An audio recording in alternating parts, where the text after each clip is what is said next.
Todos los días usamos la palabra energía. Decimos que alguien tiene energía, que un alimento nos da energía o que una persona es enérgica. Pero, ¿qué queremos decir? La palabra energía viene del griego en, que significa dentro, y ergon, que significa trabajo o acción. Todo lo que puede producir trabajo, lo que es capaz de generar cambios, de transformar las cosas a su alrededor, eso es energía.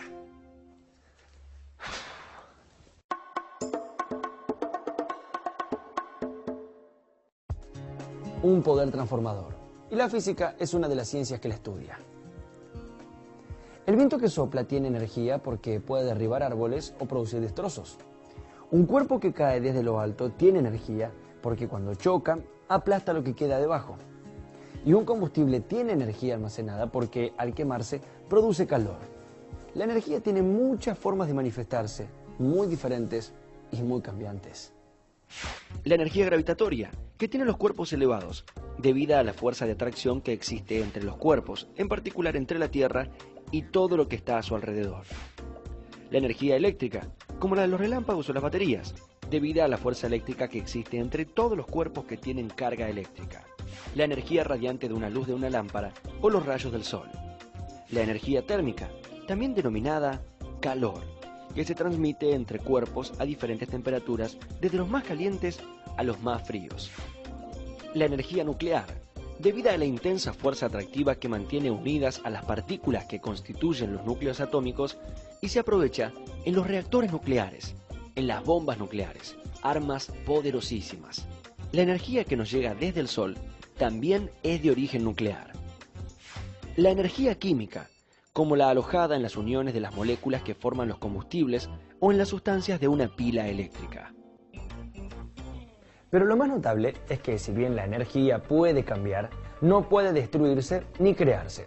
Si un cuerpo pierde una cantidad de energía, exactamente esa misma cantidad se transmite a otros cuerpos.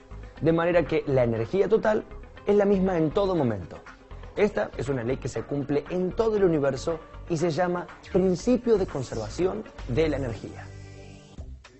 Cuando un auto acelera, gana energía de movimiento. Esta energía proviene del combustible que se quema dentro del motor.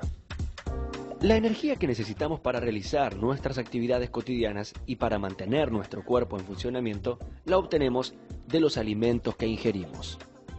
Por ejemplo, si levantamos una maceta, la alejamos de la Tierra en contra de la atracción gravitatoria. Por eso aumenta la energía gravitatoria de la maceta. Al hacerlo, nos cansamos, porque tenemos que gastar energía de nuestros cuerpos que provienen de los alimentos que comimos. Parte de la energía de los alimentos que comimos pasó a nuestro cuerpo y luego pasa a la maceta a medida que la elevamos. Una fuente de energía es un cuerpo o sistema de cuerpos que aportan la energía que produce una determinada transformación, como por ejemplo, el Sol.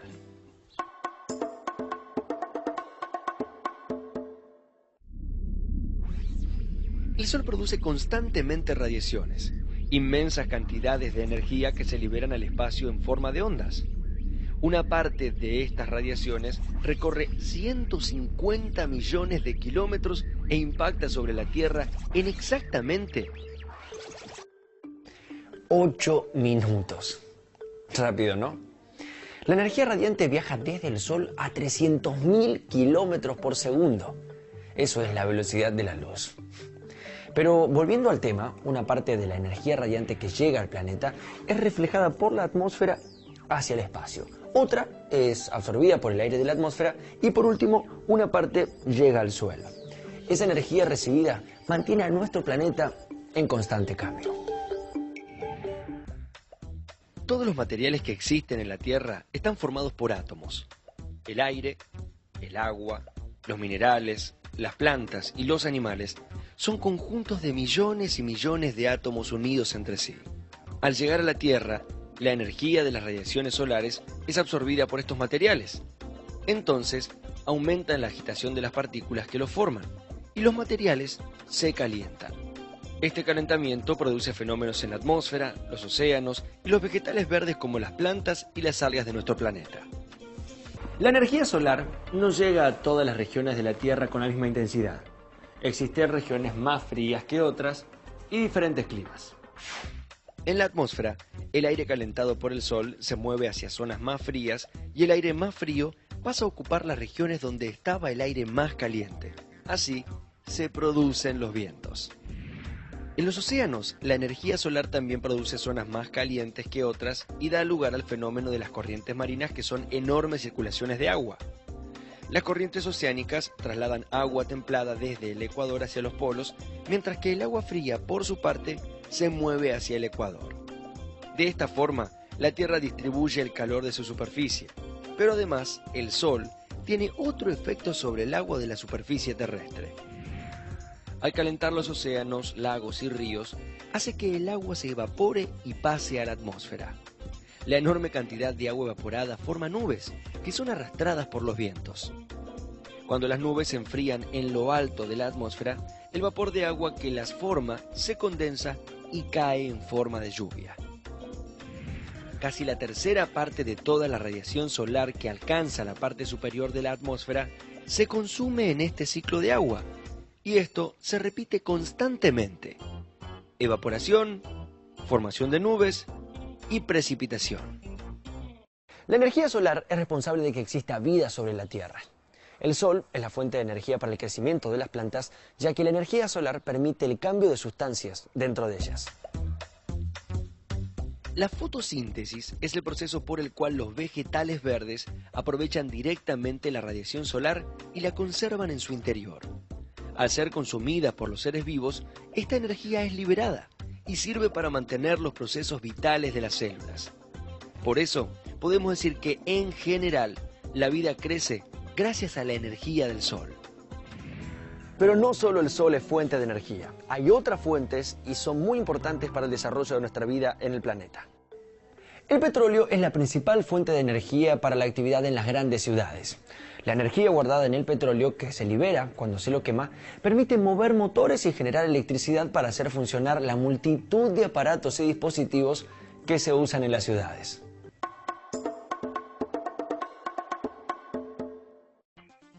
La capacidad de inventar y producir hace que exista una cantidad increíble de aparatos y mecanismos que el ser humano desarrolló a su medida. Las herramientas más simples usan la energía de la persona que la maneja o de un animal que las mueve. Pero hay otros dispositivos más sofisticados que necesitan fuentes de energía diferentes. El motor de un auto o de un helicóptero, por ejemplo, usa la energía almacenada en el combustible. Una lamparita usa la energía eléctrica de una pila o de una central eléctrica. La capacidad de los seres humanos de transformar y usar la energía fue cambiando a lo largo de la historia. En la prehistoria, el ser humano solo contaba con su cuerpo como fuente de energía para trabajar o defenderse. Luego, descubrió que la energía de los ríos le podía servir para trasladarse y construyó embarcaciones. Fabricó herramientas y armas aprovechando mejor la energía de su cuerpo. Por ejemplo, el arco, que dispara una flecha, es un mecanismo que almacena energía. Al estirar la cuerda, el arquero transmite la energía de su cuerpo que queda alojada en la cuerda estirada. Las energías almacenadas se llaman energías potenciales.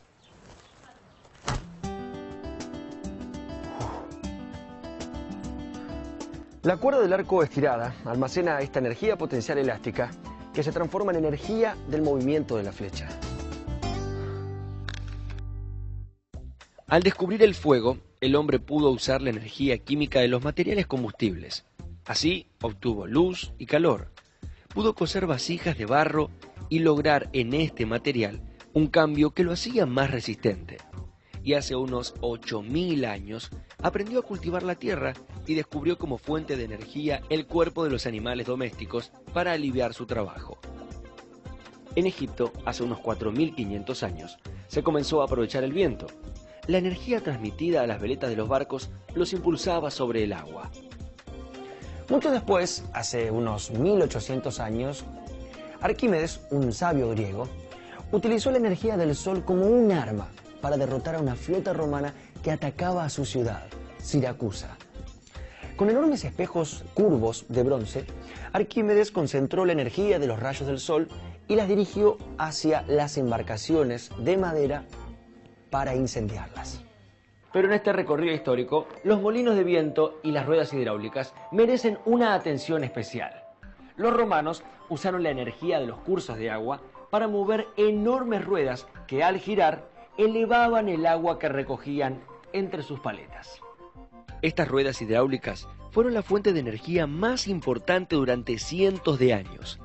Las primeras fueron las llamadas por debajo. Más tarde aparecieron ruedas de acción frontal, que al estar más sumergidas aprovechaban mejor la energía de la corriente. Pero la más eficaz de todas fue la llamada rueda hidráulica por encima, en la que el agua caía desde lo alto sobre las paletas. De esta manera se aprovechó la energía gravitatoria del agua elevada sumada al movimiento de la corriente.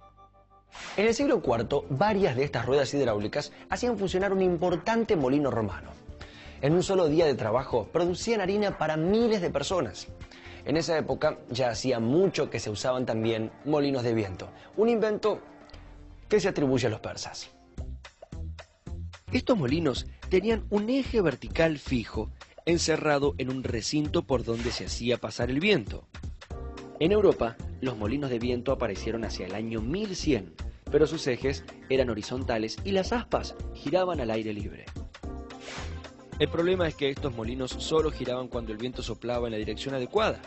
Para lograr que las aspas cambiaran la orientación según la dirección en que el viento soplara, se construyeron los molinos sobre torretas, que podían girar sobre una rueda, y este mecanismo se usó durante siglos.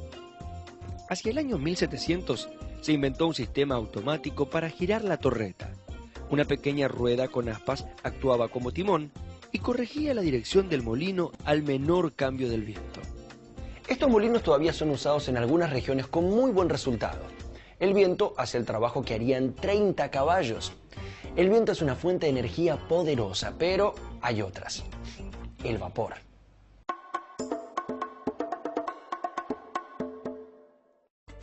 Los antiguos griegos ya habían comprobado que la energía del vapor podía ser aprovechada para producir movimiento, pero no habían conseguido eso a gran escala.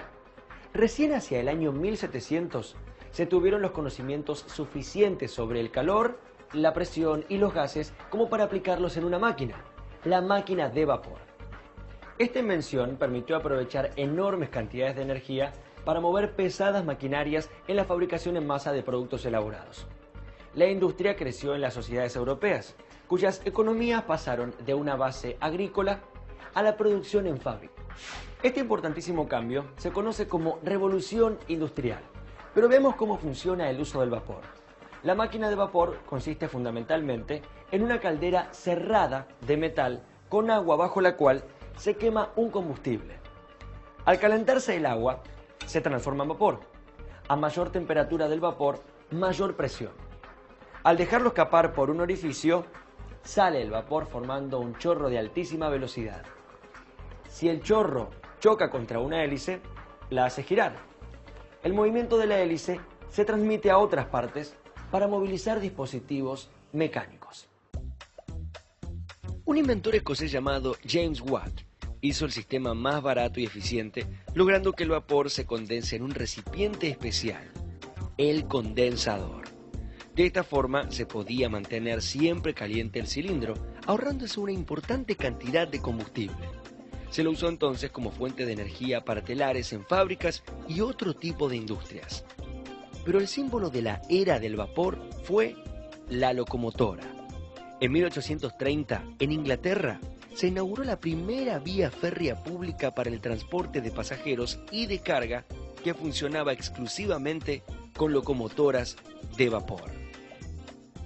En la actualidad, la forma de energía que más se utiliza en el mundo es la eléctrica. Esto es así desde hace relativamente poco, unos 100 años, cuando se construyeron fuentes de energía eléctrica suficientemente poderosas.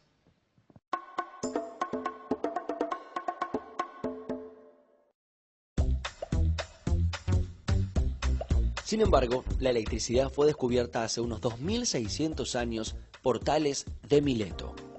Tales descubrió que si frotaba con un paño un trozo de ámbar, el paño adquiría un poder que le permitía atraer objetos livianos como cabellos o pedacitos de papel. También había observado que si frotaba el ámbar por mucho tiempo, eventualmente aparecían chispas. Pero los estudios sobre la electricidad recobraron importancia recién hacia 1750, mientras se desarrollaba la máquina de vapor. Luego, se inventaron las botellas de Leyden, unos dispositivos que, al ser frotados, acumulaban gran cantidad de energía en su interior. La energía invertida en el trabajo de frotar quedaba almacenada dentro de la botella como energía eléctrica. Si se conectaba un cable metálico entre la botella y la tierra, la energía eléctrica viajaba a través del alambre. Así, se había descubierto la corriente eléctrica. Pero en 1801, Alessandro Volta inventó la pila eléctrica, que generaba electricidad mediante un proceso químico. Al sumergir en agua con ácido dos chapitas, una de cobre y otra de zinc, se establecía una corriente eléctrica que pasaba de una a otra a través del líquido y del alambre que las unía. Esto permitía generar electricidad y hacerla circular por cables conductores, posibilitando infinidad de inventos, como el telégrafo, la lámpara eléctrica y el teléfono, entre otros. Todos estos inventos transforman la energía eléctrica en otra forma de energía. Por ejemplo, la lamparita en energía luminosa y en calor.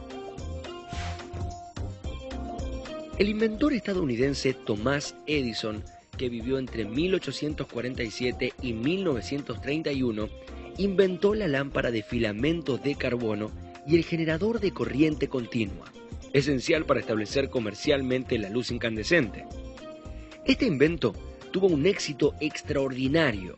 En 1882 desarrolló e instaló la primera gran central eléctrica del mundo en Nueva York. Poco después, las fábricas empezaron a usar la electricidad para el funcionamiento de sus máquinas. Surgieron los teléfonos, los micrófonos, las radios y muchísimos aparatos más. Las estaciones generadoras de electricidad requieren una fuente de energía para hacer funcionar el generador, y algunas aprovechan la energía del agua que cae. Estas son las centrales hidroeléctricas. En ellas, el agua de un río es contenida por diques que crean una gran diferencia de altura a ambos lados de la muralla. Los diques tienen compuertas que se abren para dejar caer el agua. A medida que cae, la energía gravitatoria se convierte en energía de movimiento. El torrente, entubado en cañerías, transmite su energía a las turbinas, cuya energía se transmite a los generadores que la transforman en energía eléctrica. Otras centrales generadoras de energía eléctrica usan como fuente de energía de movimiento una máquina de vapor u otro tipo de motor que a su vez se alimenta con la energía de un combustible. Cuando un combustible se quema, se produce un proceso llamado combustión, en el que se libera energía química guardada en el combustible.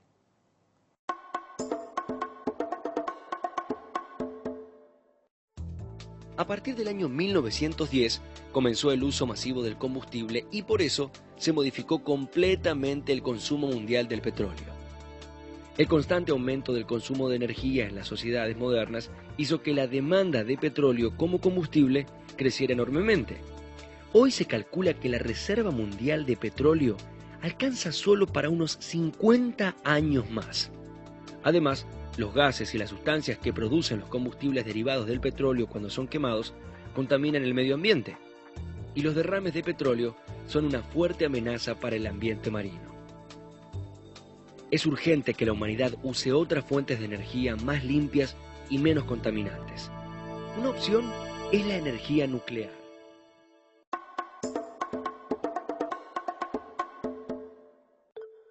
También hacia 1900 se produjo otro descubrimiento importantísimo: la radiactividad. Los científicos encontraron que algunos tipos de átomos, como el uranio o el radio, producen mucha energía, un tipo de radiación que puede penetrar profundamente en los materiales.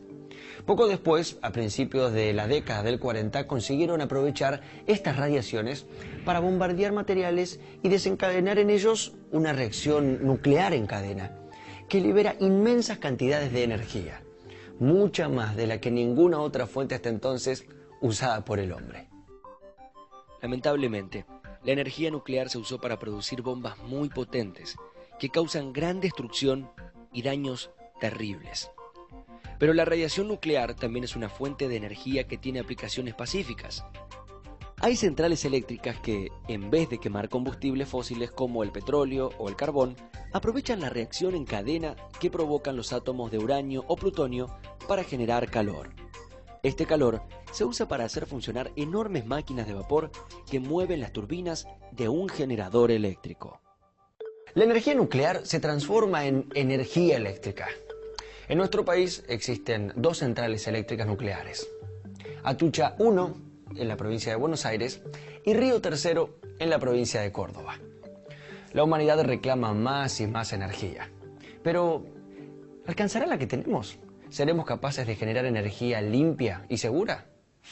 Bueno, la búsqueda de fuentes de energía es obviamente la búsqueda misma de formas culturales. Nuestra propia civilización está basada en eso. Pensemos en la Revolución Industrial, siglo XVIII, utilización de máquinas de vapor, mediados del siglo XX, utilización de combustibles nucleares, previamente la utilización de combustibles fósiles como el petróleo, y en esta época la búsqueda de fuentes de energía renovables y no contaminantes.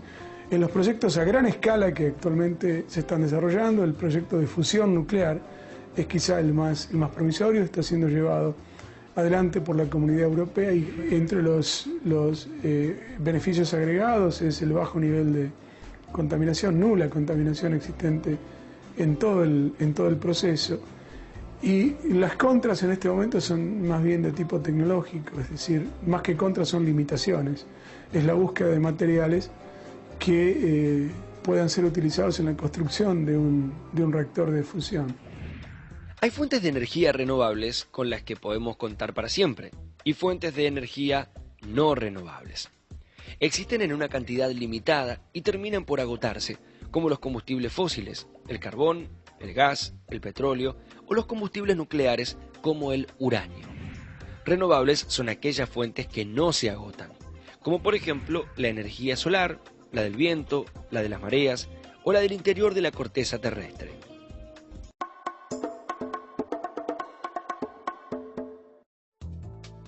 El uso de los combustibles fósiles daña la atmósfera de muchas maneras, la construcción de represas hidroeléctricas desvía los cursos del agua y altera los ecosistemas, la fabricación de los artefactos que atrapan la energía solar para poder utilizarla deja residuos contaminantes, los desechos de los reactores nucleares son sumamente peligrosos para la salud.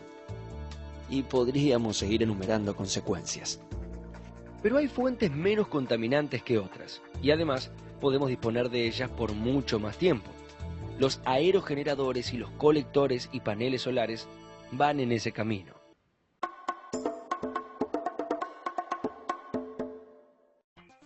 En las regiones ventosas, la energía de viento puede ser usada a gran escala. Se instalan enormes molinos que al moverse impulsan un generador eléctrico. Estos son los aerogeneradores o turbinas de viento. Uno de los problemas que presenta esta fuente de energía es que los vientos no son constantes y entonces la energía eléctrica que generan debe ser almacenada en baterías en forma de energía química para que pueda ser usada después. Sin embargo, la energía eólica debe aprovecharse. En Argentina existen instalaciones de generadores eólicos en la Patagonia y en las provincias de Buenos Aires y La Pampa. Dijimos que la principal fuente de energía existente es el sol. Si se capturara toda la energía de las radiaciones del sol que llegan a la Tierra durante unas pocas horas, alcanzaría para abastecer las necesidades humanas del planeta durante todo un año.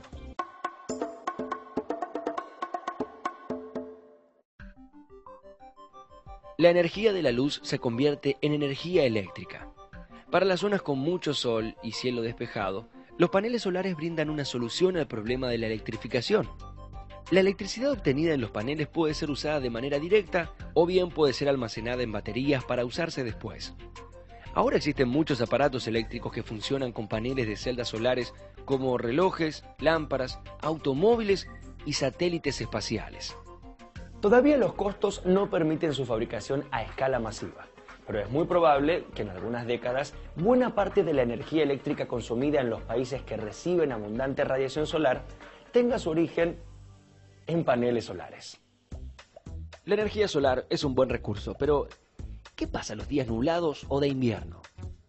La energía solar es intermitente, porque las radiaciones solares no llegan con la misma intensidad durante todo el año. Por eso, El sobrante de energía solar debe almacenarse para poder ser usada en los periodos en que no puede generarse. La energía solar también se puede aprovechar de manera directa, como por ejemplo en aplicaciones agrícolas, pero además puede ser complementada con otras energías convencionales. Así, una casa bien aislada puede disponer de agua caliente y calefacción solares, con el apoyo de un sistema convencional a gas o eléctrico que únicamente funcionaría en los periodos sin sol. Los físicos tienen un sueño: crear una fuente de energía renovable, limpia y sin radiactividad. Sería conseguir energía de la manera como la produce el Sol, pero mediante un proceso atómico denominado fusión nuclear. El reto de la fusión es reproducir en la Tierra las reacciones que se producen en el interior de las estrellas. En la actualidad, esta fuente de energía se produce en laboratorios, pero dura encendida apenas unos segundos. Los cálculos más optimistas aseguran que en los próximos siglos la energía de fusión nuclear hará que nos olvidemos del problema de la energía. Pero mientras tanto, la humanidad debe discutir y llegar a acuerdos de cómo hacer para disminuir el consumo de energía en las grandes ciudades. Además, resulta prioridad hacer que se distribuya mucho mejor este recurso en las regiones del mundo donde escasea. De esta manera podríamos esperar más tranquilos que los científicos concreten un sueño que no parece nada imposible.